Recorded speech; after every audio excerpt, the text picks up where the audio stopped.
Guys, what's up? It's me again, Alicia Nyo, at nagbabalik ulit para sa ating panibagong video. So, nakakalungkot po na balita na nalagasan po tayo ng isang taong mariin pong tinututulan itong ginawang kriminalidad, itong ginawang pananakal ng administrasyon ni former President Duterte. At ito yung masakit. Kasi imbis na condolence na lang sana, 'di ba, ang marinig natin kahit man magkaiba tayo ng opinion, abay ang sabi nila, okay na 'yan, at least makakasama mo na si Joma Season, which is 'di ba nakaka-trigger, mga minamahal.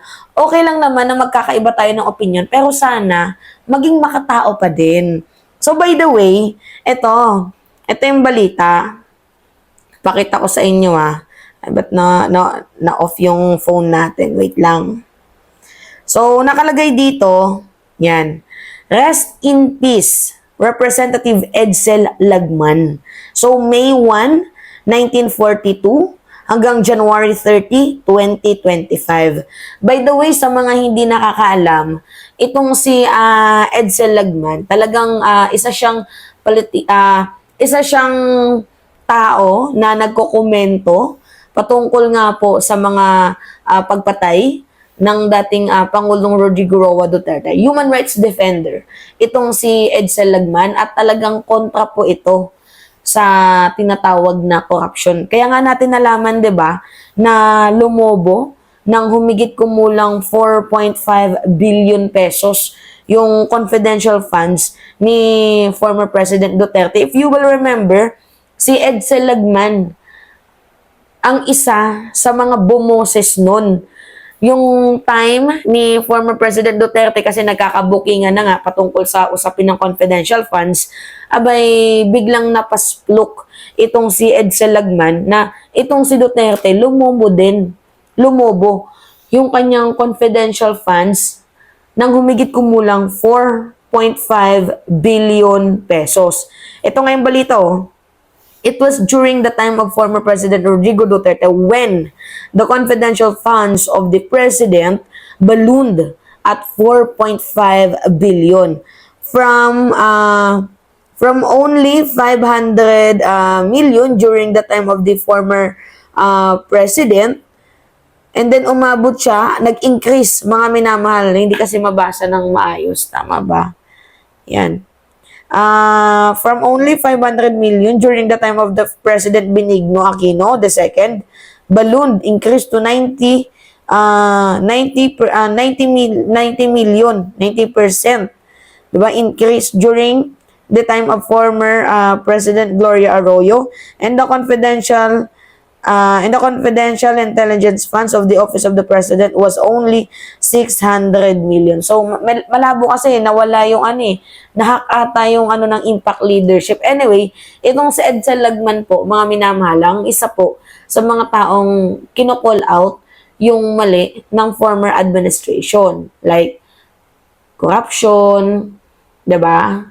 Like the main problem of our country, and especially yung usapan sa extrajudicial killings sa AJK. So, isa po itong si Edsel Lagman ang kumo-call out. At hindi lang po yung si former President Duterte yung kino-call out niya.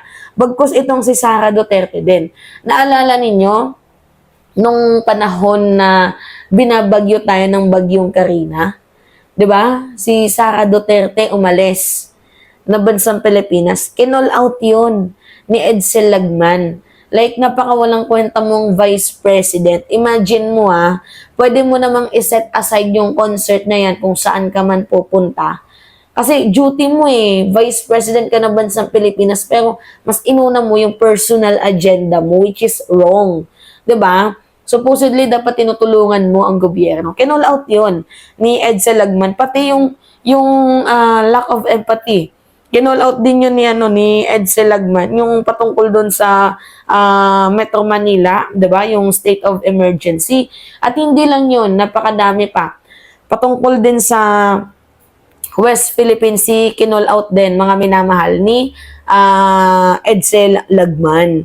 So, para sa akin, naging tanyag at magaling nagampanan ni Ed Salagman yung kanyang tungkulin bilang isang mamamayang Pilipino hanggang sa kanyang huling hininga. Kaya napakamalaking saludo dito sa taong ito. Ito lang yung kinagagalit ko kasi instead sana na, magkakaiba tayo ng political opinion, political preferences, sana magpakatao din.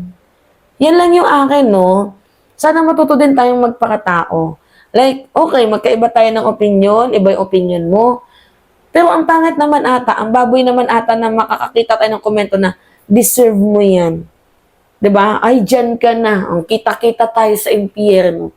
'Di ba parang ang pangit. Kung sa inyo mangyari yan, sa kapamilya nyo mangyari yan, ganyan yung sasabihin, matutuwa ba kayo? 'Di ba hindi?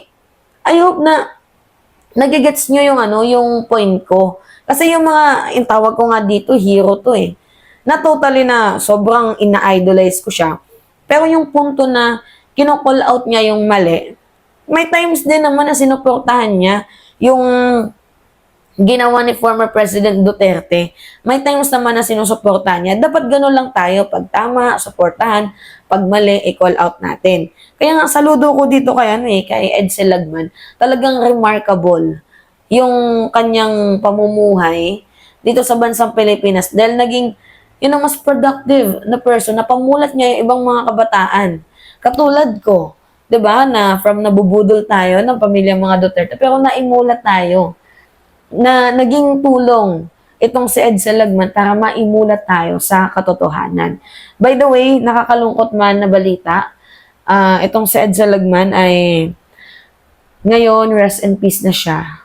Pumanaw na. Itong si legendaries na lang, tawagin natin.